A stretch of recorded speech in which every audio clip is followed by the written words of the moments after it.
पर विविध भारती का ये नागपूर केंद्र है। FM बँड 100.6 मेगाहर्ट्जवर विविध भारतीचं हे नागपूर केंद्र आहे। ठळक मराठी बातम्या। आकाशवाणी नागपूर हे मांगी कुलकर्णी आपल्याला ठळक बातम्या देत आहे। भारतीय रिझर्व्ह बँकेनं पेटीएम पेमेंट्स बँक लिमिटेडचा परवाना रद्द केला आहे। यामुळे पेमेंट्स बँक लिमिटेडला बँकिंग कायद्यानुसार कुठलेही बँकिंग व्यवहार करता येणार नाही। सध्या बँकेकडे पुरेशी रोख रक्कम असून तिच्या सर्व ठेवीदारांची देयकं परत करण्याची क्षमता आहे। ठेवीदारांच्या हिताला बाधा आणणाऱ्यांच्या व्यवहारामुळे बँकेचा परवाना रद्द करण्यात आला आहे। बँकेचं व्यवस्थापन कार्यक्षम नसल्याचं आरबीआयच्या अहवालात म्हटलंय।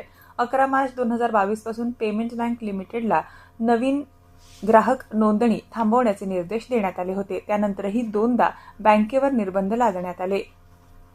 गेल्या 17 एप्रिल रोजी संपलेल्या आठवड्यात देशाच्या परकीय चलन साठ्यात 2.3 अब्ज डॉलर्सची वाढ झाली आहे। आता हा साठा 703 अब्ज डॉलर्सच्या पुढे गेलाय। याच कालावधीत विदेशी चलन मालमत्ता 1.48 अब्ज डॉलर्सनी वाढून 557 अब्ज डॉलर्सवर पोहोचली आहे। परीक्षा परिषदेतर्फे इयत्ता 4थी आणि 7वी साठी घेण्यात येणारी शिष्यवृत्ती परीक्षा उद्या रविवारी घेण्यात येणार आहे। यासाठी अनेक जिल्ह्यांमध्ये व्यवस्था करण्यात आली असून विद्यार्थ्यांची नोंदणी प्रशासनाने नियोजनाची सर्व तयारी पूर्ण केली आहे।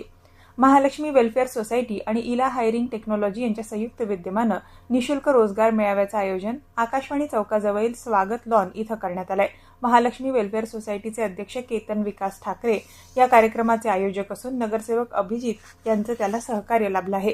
इंडियन वॉटर वर्क्स असोसिएशन नागपूरतर्फे आज 24/7 वॉटर सप्लाय इंजिनिअरिंग या डॉक्टर दहा सहस्रे यांनी लिहिलेल्या पुस्तकाचं अनावरण केंद्रीय मंत्री नितीन गडकरी यांच्या हस्ते होणार असून या प्रसंगी इंडियन वॉटर वर्क्सचे राष्ट्रीय अध्यक्ष इंजिनियर मनीषा पलांडे यांची देखील उपस्थिती राहणार आहे। हा कार्यक्रम सेंटर पॉइंट हॉटेल रामदास पेठ इथे दुपारी 12 वाजता होईल।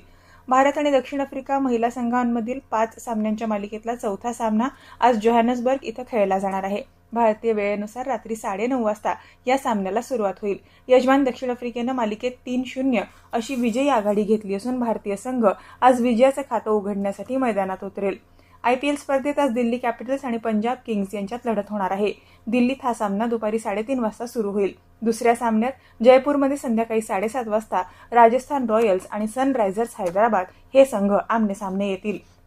याबरोबरच हे ठळक बातमीपत्र संपलं। यापुढील ठळक प्रादेशिक बातमीपत्र संध्याकाळी 6 वाजता ऐकता येईल। नमस्कार।